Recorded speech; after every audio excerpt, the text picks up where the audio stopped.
Welcome to neutral scope. शुक्रिया आप दोस्तों ने वक्त निकाला इस वीडियो के लिए। एक बड़ा इंटरेस्टिंग और अहम तरीन वाक़या होने वाला है दुनिया में। आप जानते हैं कि वेंसडे और थर्सडे को प्रेसिडेंट ट्रंप बीजिंग जा रहे हैं। वो मुझे एक लतीफ़ा नुमा वाक़या याद आया कि एक हमारे पुराने जानने वाले मौलवी साहब थे, तो बाहर के हमारे सालाना इलेक्शन थे, तो मैं बाहर से वापस आया तो इत्तेफाक से वो मुझे रास्ते में कहीं मिल गए। मेरे वाले साहब के बड़े अच्छे दोस्त थे, तो मुझे कहने लगे कि हाँ जी, कहाँ से आ रहे हैं? मैंने कहा जी कोर्ट्स चैम्बर से।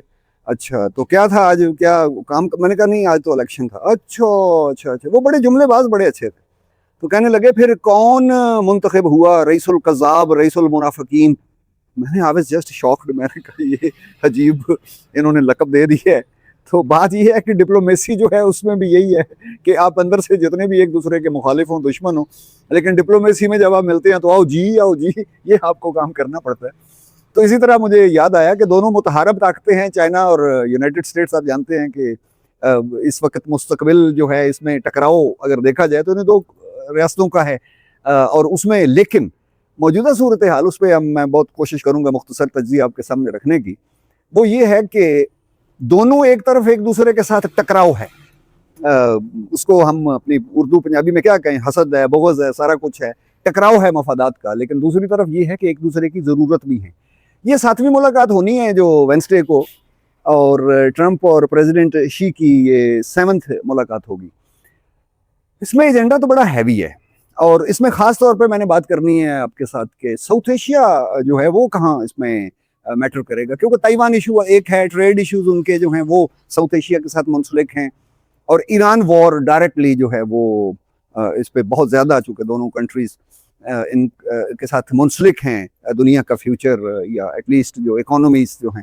तो आगे बढ़ने से पहले अगर मुनासिब समझें तो सब्सक्राइब करें और चैनल को, और आप इस वीडियो को लाइक कमेंट ज़रूर किया करें। चाहे आप एक लफ्ज़ में क्यों ना, गुड या बैड जो भी आप लिखना चाहें, यू आर वेलकम। क्योंकि मैं ये तो तवक्को नहीं कर सकता कि कोई एनालिसिस जो है उससे सारी दुनिया देखने वाले सारे जो हैं वो एग्री करेंगे। You may agree, you may disagree. और दूसरा ये है कि I am not being speculative, I am not being in this regard कि मैं कोई बहुत बड़ा नजूमी तो हूँ नहीं। तो एक एनालिसिस है जो अब मेरा मामूली सा इल्म है और फहम है।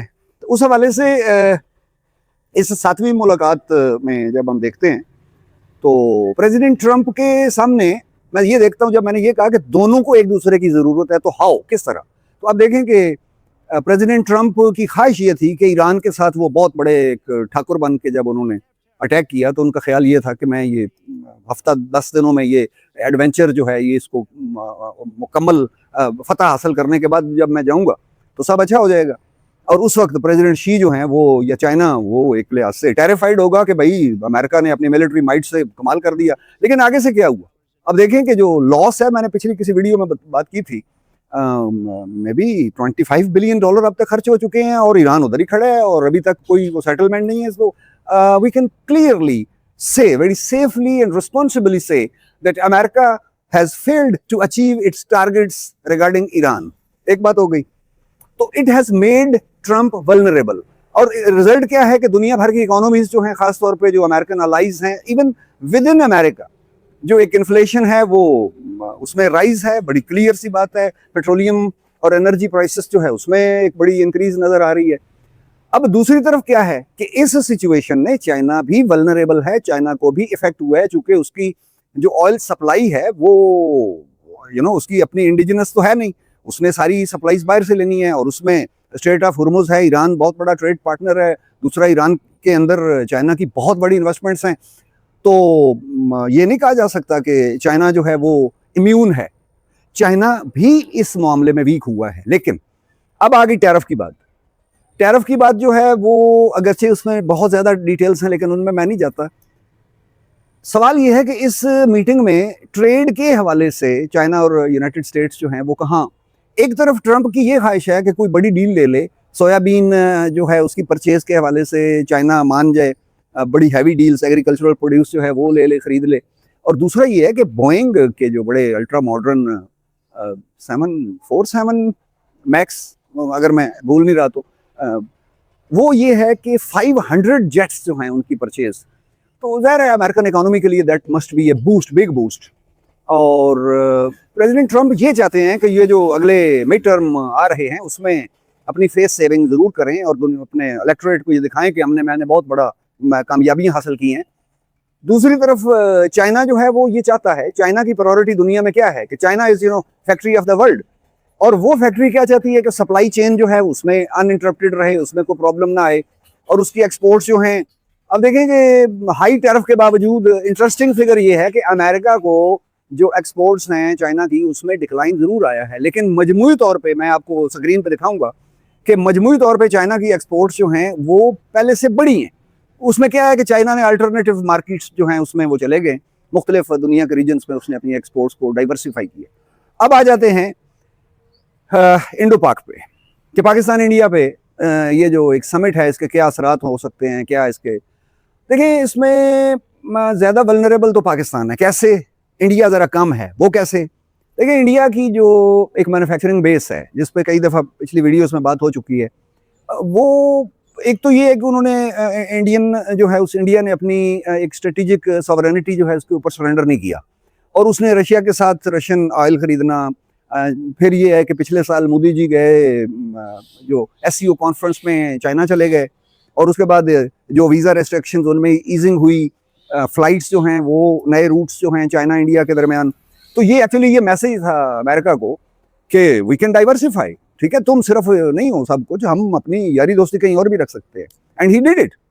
तो इसने नेचुरली वाशिंगटन को थोड़ा सा परेशान किया कि ये इंडिया जो है ये तो अपनी सॉवरेनिटी पे कंप्रोमाइज नहीं कर रहा।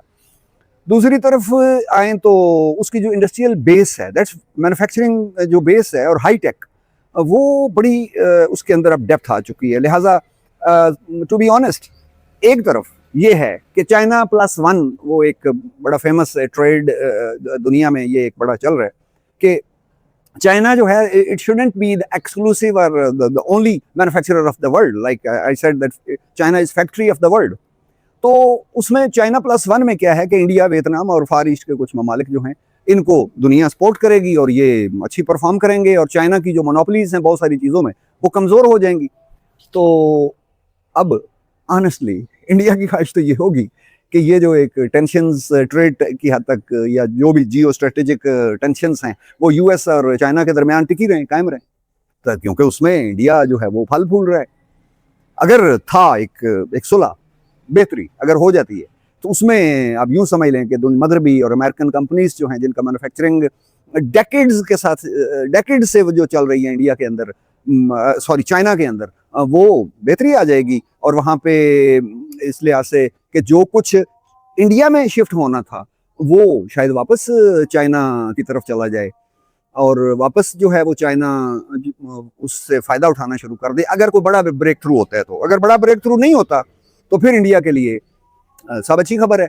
लेकिन हमने ये देखा कि पिछले तकरीबन 2 डेकेड्स में इंडिया ने मुख्तलिफ किस्म के जो शॉक्स हैं उनको एब्जॉर्ब किया बड़े खूबसूरती के साथ। ये रशियन ऑयल और 50% टैरिफ जो ट्रंप ने, और बड़ी लंबी चौड़ी वो जो मई में पाकिस्तान इंडिया में दरमियान जो एक लिमिटेड वॉर हुई थी, और उसमें ट्रंप साहब जो है वो हर चौथे दिन एक आधा फाइटर जेट उसमें इजाफा कर देते थे कि अब इतने गिरे और अगली बार गुफ्तगू की तो इतने गिरे। तो actually that was a tactic कि वो इंडिया को किसी तरीके से एम्बैरस करके इंडिया से मैक्सिमम गेन हासिल कर सकें। तो एनीवे वो अब वक्त गुजर गया, अब 18% टैरिफ जो है वो मौजूद है चाइना और आई मीन यूनाइटेड स्टेट्स और इंडिया का। तो चीज़ें नॉर्मलाइज तो हो रही हैं, लेकिन अगर वो बात फिर वही आ जाती है कि अगर ये चीज़ जो है एक बड़ा ब्रेक थ्रू होता है बीजिंग में प्रेसिडेंट शी और प्रेसिडेंट ट्रंप के दरमियान, कोई ट्रेड के हवाले से चाइना और यूनाइटेड स्टेट्स के दरमियान, या चाइना इस तरह एंगेज कर लेता है यूनाइटेड स्टेट्स को, तो फिर इंडिया के लिए कुछ परेशानी, वो चाइना +1 वाला फार्मूला या जो एक सामने एक रोड मैप है वो स्लो डाउन जरूर हो सकता है। हम ये नहीं कहते कि वो वाइंड अप हो जाएगा, खत्म हो जाएगा। दूसरी बात आ जाती है पाकिस्तान वल्नरेबल है, इसमें कोई शक नहीं है, क्योंकि पाकिस्तान इस वक्त एक मीडिएटर के तौर पे कि जी मैं ईरान के हवाले से मैं ईरान से भी बात कर सकता हूँ, yes Pakistan can do it. उसकी ज्योग्राफी हिस्ट्री जो है वो एक बड़ी क्लैरिटी है, बड़ी रियलिटी है। दूसरी तरफ आ जाएं कि मैं चाइना से बात कर सकता हूँ, yes it is reality, China से भी बात कर सकता है। यूनाइटेड स्टेट्स, यस वो रेकोडेक वाला मामला जो है उसमें Pakistan definitely tries to seek maximum investment for record कि जो बलोचिस्तान में एक माइन है गोल्ड की, उसमें इन्वेस्टमेंट्स और रेयर अर्थ और इस तरह डिफेंस के हवाले से। तो पाकिस्तान के कुछ ज्यादा स्टेक्स हैं। आप यूं समझ लें कि अगर इनके दरमियान काटी रहे, पंजाबी उर्दू में समझा रहा हूं, बात कर रहा हूं, कि अगर चाइना, बीजिंग और वाशिंगटन के दरमियान काटी रहे या एक फासला रहे तो पाकिस्तान का अच्छा एक मौका बना हुआ है मीडिएट कराने के हवाले से। लेकिन अगर ये थ्रू हो जाए, बड़े चौधरी अगर थ्रू हो जाए, तो वो जो मीडिएटर के तौर पे या एक दरमियानी राब्ता, तो वो वीक हो जाएगा। और दूसरा ये है कि पाकिस्तान की यही ख्वाहिश होगी कि हम उसी तरह चाइनीज के साथ उसी तरह अटैच रहें। स्ट्रेटेजिक डेप्थ तो ऑलरेडी है, वो तो वापस नहीं हो सकती, उसमें तो वो बहुत बड़ी एक रियलिटी, जियो स्ट्रेटेजिक रियलिटी है। लेकिन ये इंपॉर्टेंट बात है कि जो सी पैक में $65 बिलियन का प्रोजेक्ट था, Pakistan definitely will look forward to get maximum investments, even more flow of money for Pakistan infrastructure। लेकिन अगर वाशिंगटन और बीजिंग के मामलात में बड़ी ब्रेक थ्रू आती है तो सी पैक स्लो डाउन जरूर हो सकता है। और दूसरा ये है कि इससे ज्यादा इंपॉर्टेंट बात जो है, सी पैक में बहरहाल इन्वेस्टमेंट हो चुकी है, उसने आगे चलते रहने, इससे ज्यादा इंपॉर्टेंट बात जनाबे वाला वो ये है कि पाकिस्तान की पॉलिटिकल रेलेवेंस जो है उसमें सीरियस कमी वाक़या हो सकती है, जो कि पाकिस्तान के पॉलिटिकल या अंदरूनी जो लैंडस्केप है उसके लिए भी वो बड़ी इंपॉर्टेंट साबित होगी। तो खैर अब 1-2 दिन बाकी हैं, ये आपके सामने गुजारिशात रखी हैं। I don't want to be prophetic कि क्या होगा क्या नहीं होगा, लेकिन मैं ये दोबारा जाते हुए ये जरूर अर्ज कर दूं, दोनों को एक दूसरे की जरूरत है। ना कोई बड़ा चौधरी है ना कोई छोटा चौधरी है। चाइना अपनी जगह पे चौधरी है, ठाकुर है, यूनाइटेड स्टेट अपनी जगह पे चौधरी है, ठाकुर है, दोनों को एक दूसरे की जरूरत है। लेकिन हमें ये ध्यान रखना होगा कि दोनों चौधरी मिल के, जो हम छोटे चौधरी हैं, हम बड़े चौधरी नहीं हैं, पाकिस्तान, इंडिया या दुनिया के दूसरे रीजन्स, कहीं ये दोनों बड़े चौधरी मिल के ये अपनी जेब में सारा माल वो ऐसी हिकमत अमली ना बना लें कि हम वो अकवाम जो गुर्बत की मारी हुई हैं, एनर्जी क्राइसिस है, बिजली और पेट्रोलियम प्रोडक्ट्स उसकी प्राइसेस और इकोनॉमिक स्लो डाउन, तो इनमें दरमियान थोड़ी सी मखासमत रहे तो शायद पाकिस्तान और इंडिया दोनों के लिए बेहतर है। But still we can't wish, okay, we can only wish peace. और दूसरी बात ये है कि जहाँ जिसमें कोई कंप्रोमाइज नहीं होगा वो ये होगा कि जैसे पेट्रो डॉलर के एक स्विचिंग है, डॉलर की जगह युआन, चाइना इस पर कंप्रोमाइज नहीं करेगा। चाइना ताइवान का जो कॉन्फ्लिक्ट है, चाइना विड्रॉ नहीं करेगा। सेमीकंडक्टर की जो है वो उस पर यूनाइटेड स्टेट्स कंप्रोमाइज नहीं करेगा। ये कुछ चीज़ें जो हैं रेड लाइन्स हैं, लेकिन इसके दरमियान भी जो ग्रेट पावर्स हैं वो अपने रास्ते बना लिया करते हैं। आपके वक्त का बहुत शुक्रिया। अगर गुफ्तगू पसंद आए तो दोबारा अर्ज करता हूँ, आई सीक योर सपोर्ट कि चैनल को सब्सक्राइब जरूर करें। और if you have got some friends जिनको जियो पॉलिटिक्स में और जियो स्ट्रेटेजिक एनालिसिस में इंटरेस्ट है, उनके साथ शेयर जरूर करें। इट विल हेल्प मी कि मैं आपके लिए जो मेहनत करता हूँ तो ये इसकी सर्कुलेशन, यूट्यूब का एल्गोरिदम कितना मेहरबान है, कभी होता है कभी नहीं होता, वो अलग बात है, लेकिन आपकी मेहरबानी ज़रूरी है। Thank you for your time.